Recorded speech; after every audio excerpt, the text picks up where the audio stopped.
Hi there, this is day 12 of CPR and today's episode is brought to you by the Greek letter lambda, which of course denotes wavelength.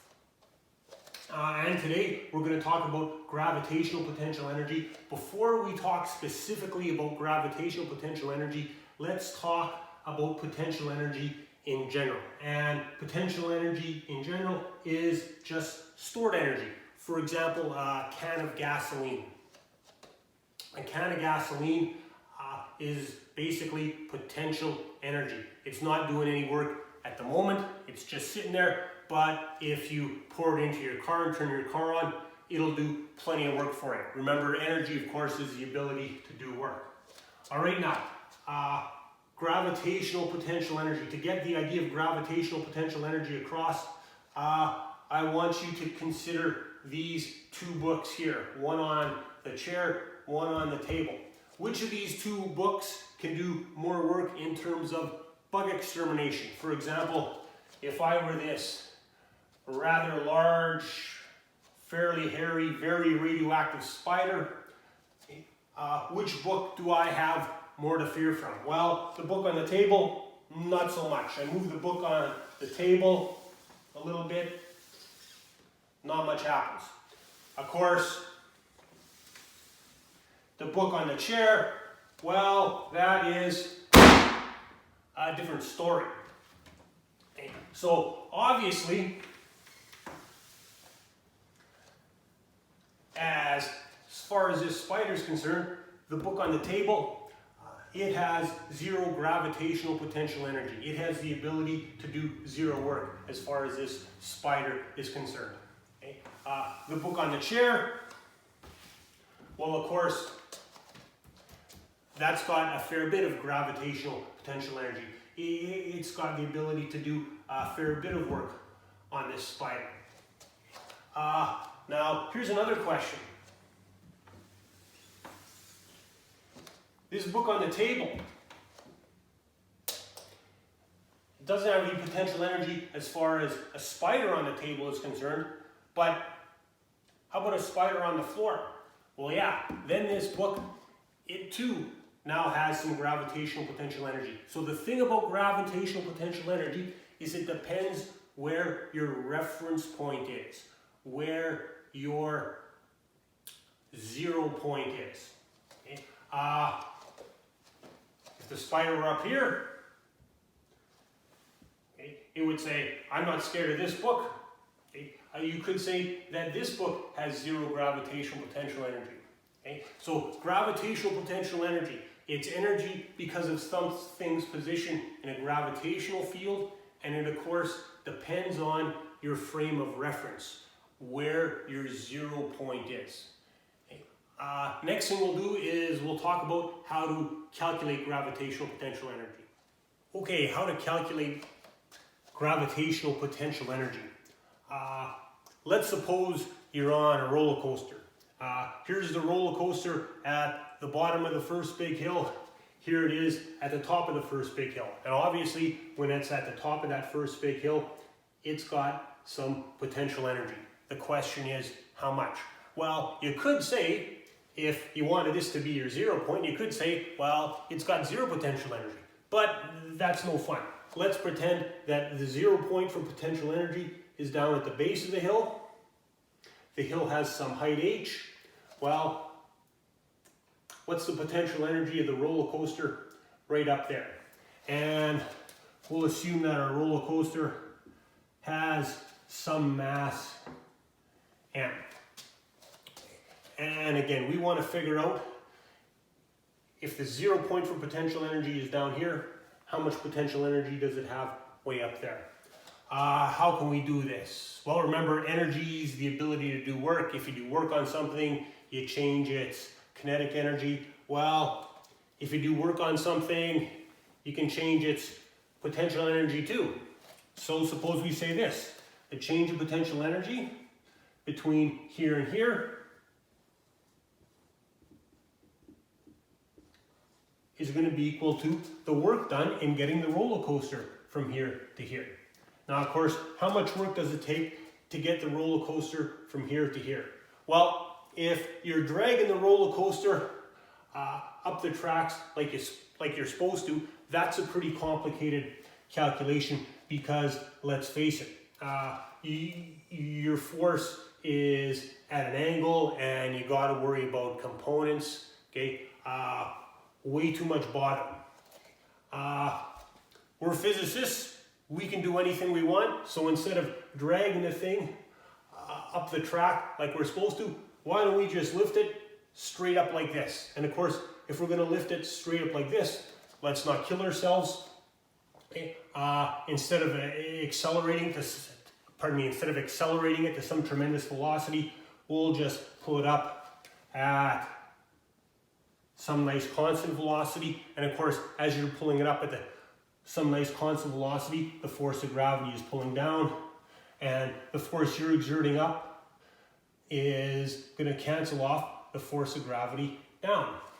Okay, that makes things a lot simpler. So how much work do we do as we take our roller coaster and drag it straight up from this level to this level? So the work is going to be the force times the distance, and the force we're exerting is the same as the force of gravity, right? Because the acceleration is 0, the velocity is constant, so these two things cancel. So the force we're exerting is the same as the force of gravity, and the distance we're going to exert that force over is going to be basically the height of the hill. Okay, what can we do with this? What do we know about force of gravity? Well, we know the force of gravity is the same as the mass times the gravitational field, and then you take that, you multiply by h.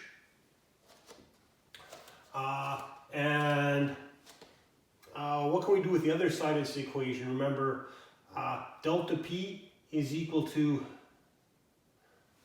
the final potential energy, take away the initial potential energy.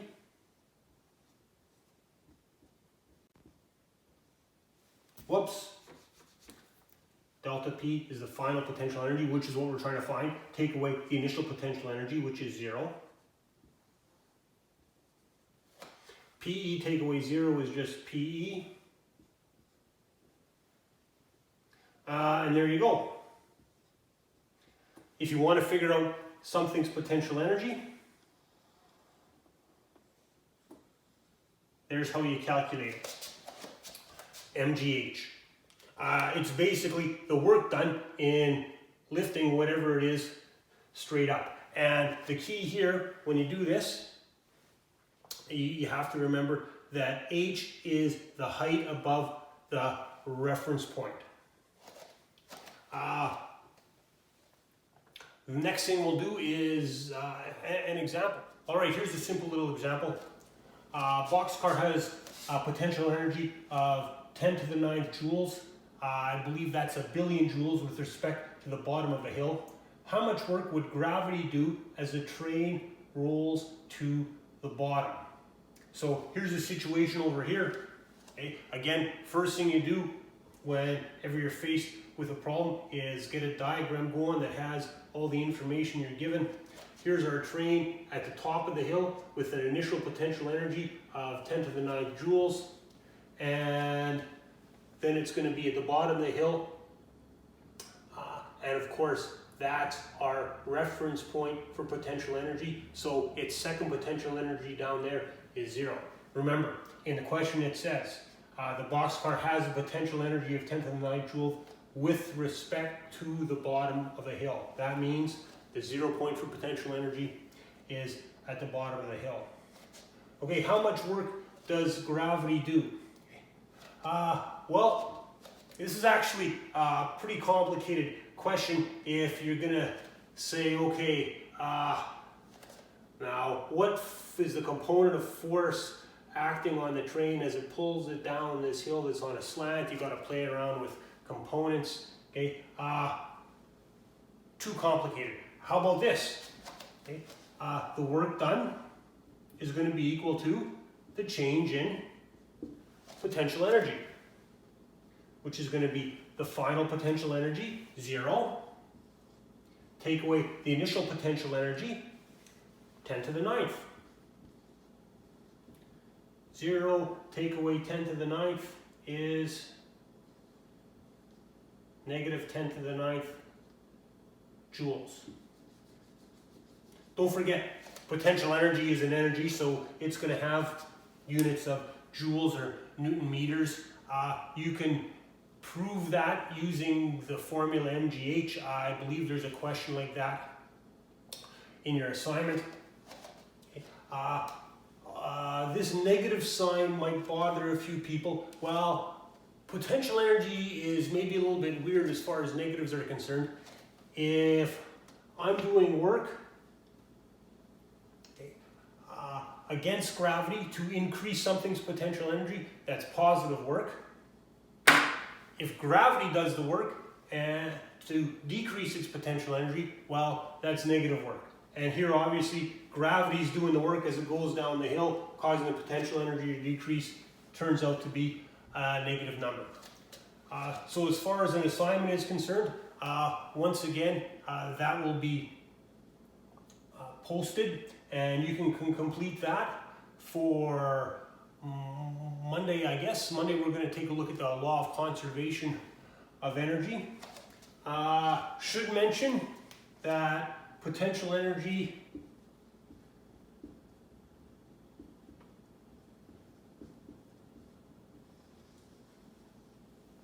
is a scalar, probably no big surprise. You'll never have to add it on a vector diagram, just like kinetic energy or work. So again, make sure you have the assignment on this finished for Monday. We're going to be doing something new then, the law of conservation of energy. Have a good weekend. Bye for now.